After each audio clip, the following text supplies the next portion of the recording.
Assalamualaikum warahmatullahi wabarakatuh. Nama saya Muhammad Arik Al-Makdisi, NIM 1211901440, Blok G, kelompok 7. Hari ini saya akan menjelaskan tentang praktikum kimia organik yang berjudul Analisis Asam dalam Campuran Hasil Reaksi. Tujuan dari percobaan ini adalah untuk menghitung konversi pada esterifikasi asam asetat dengan etanol menggunakan katalisator asam sulfat. Konversi dihitung secara tidak langsung dengan menentukan ekivalen asam bebas dan ekivalen asam total yang terdapat dalam campuran hasil reaksi.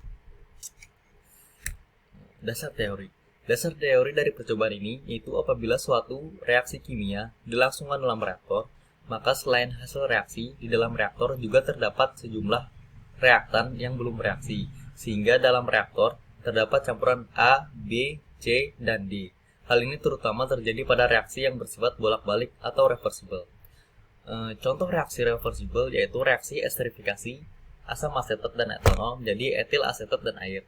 Proses esterifikasi adalah suatu reaksi reversible antara suatu asam karboksilat dengan suatu alkohol.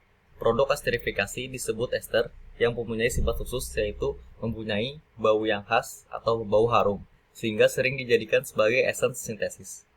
Lalu, reaksi esterifikasi merupakan reaksi reversibel yang sangat lambat. Oleh karena itu, dibutuhkan katalisator. Yang sering digunakan adalah asam mineral, misalnya asam sulfat dan asam klorida. Selain bantuan katalisator, reaksi dapat dipercepat dengan penggunaan suhu tinggi. Suhu tinggi yang mungkin dicapai adalah suhu didih campuran. Oleh karena itu, uap campuran diumumkan dalam pendingin balik.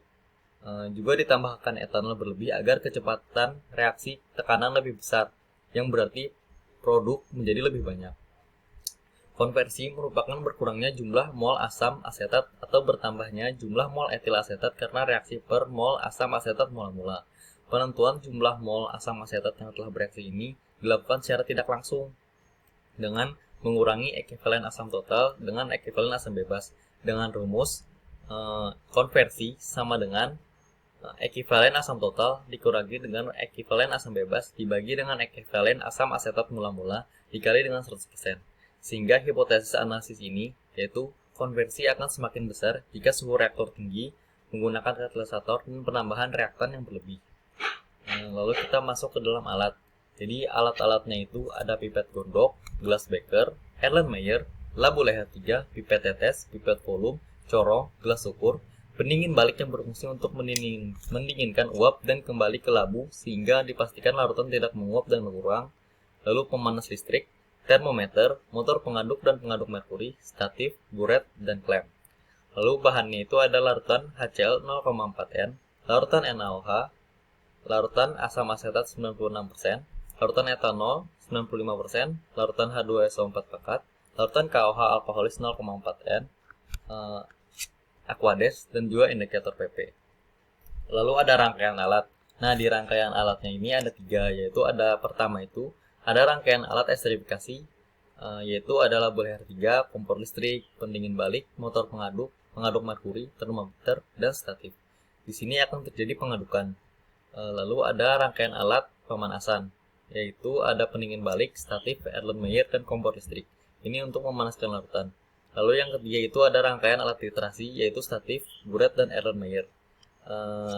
Ini digunakan untuk menitrasi larutan. Lalu kita beralih ke cara kerja. Pertama-tama itu kita membuat larutan CH3, COH encer, dan alkohol encer dengan cara mengambil 10 ml larutan NaOH dan standarisasi dengan larutan HCl 0,1N, lalu menambahkan 3 tetes indikator PP. Lalu kita mengencerkan 30 ml CH3 COH 96% dengan Aquades sampai 50 ml menggunakan labu ukur. Lalu kita mengencerkan 100 ml etanol 95% dengan Aquades sampai 150 ml menggunakan labu ukur. Lalu kita ambil kedua larutan tadi yang telah diencerkan dan masukkannya ke dalam reaktor dan menyalakan motor pengaduk merkuri selama 5 menit. Mengambil campuran sebanyak 5 ml yang ada dalam reaktor itu untuk memasukkannya ke dalam Erlenmeyer sebagai cuplikan 1A dan 1B. Lalu kita meneteskan 6 tetes H2SO4 pekat ke dalam larutan sisa dalam reaktor. Mengaduk campuran sambil memanaskan dan menghubungkannya dengan pendingin balik, lalu menyalakan aliran air selama kurang lebih 1 jam. Kita ambil 5 ml campurannya tadi dan memasukkannya ke dalam Erlenmeyer sebagai cuplikan 2A dan 2B. Lalu kita masukkan lagi 5 ml campuran dan memasukkannya ke dalam air Mayer sebagai cuplikan 3.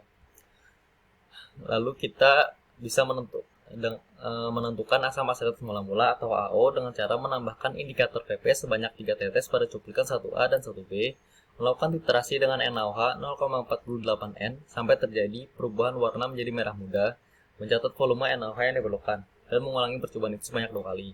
Lalu menentukan ekivalen asam bebas AB dengan cara menambahkan indikator PP sebanyak 3 tetes pada cuplikan 2A dan 2B. Lalu dititrasi dengan NaOH 0,48N sampai terjadi perubahan warna menjadi merah muda, mencatat volume yang diperlukan. Lalu kita mengulangi percobaan itu sebanyak 2 kali. Lalu menentukan ekivalen asam total dengan cara menambahkan 40 ml KOH alkoholis dan 3 tetes indikator PP ke dalam cuplikan 3. Lalu memanaskan cuplikan selama 30 menit dengan menghubungkan dan menyalakan pendingin balik, mendinginkan larutan, lalu menitrasi dengan HCl 0,4N sampai terjadi perubahan warna menjadi bening. Catat volume HCl yang dibutuhkan. Lalu kita menyiapkan 40 ml larutan KOH alkoholis yang sudah ditetesi 2 tetes indikator PP sebagai larutan blanko. Lalu memanaskan selama kurang lebih 30 menit dengan menghubungkan dan menyalakan pendingin balik. Lalu mendinginkan larutan itu dan dititrasi dengan larutan HCl 0,4N sampai warnanya menjadi bening. Catat volume HCl yang dibutuhkan. Lalu kita beralih ke perhitungan. Nah, di perhitungan ini kita bisa menstandarisasi NaOH dengan HCl dulu dengan cara kita mencari normalitas NaOH, yaitu volume dikali normalitas HCl dibagi dengan volume NaOH. Lalu penentuan ekivalen asam asetat mula-mula atau AO dengan cara volume dikali normalitas NaOH dibagi dengan 5. 5 itu didapatkan dari volume sampel.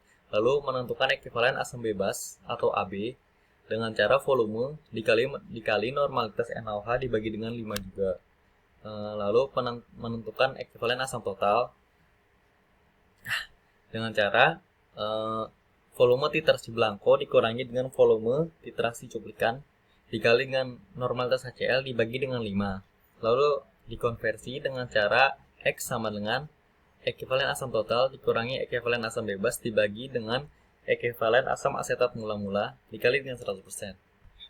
Setelah itu, hasil yang didapatkan dari percobaan itu sesuai dengan hipotesis di awal, yaitu konversi yang didapat besar karena selama percobaan suhu reaktor tinggi atau suhu didih campurannya tinggi, lalu ditambahkan dengan katalisator yang turut memperbesar hasil suhu reaksi, dan juga penambahan etanol yang berlebih.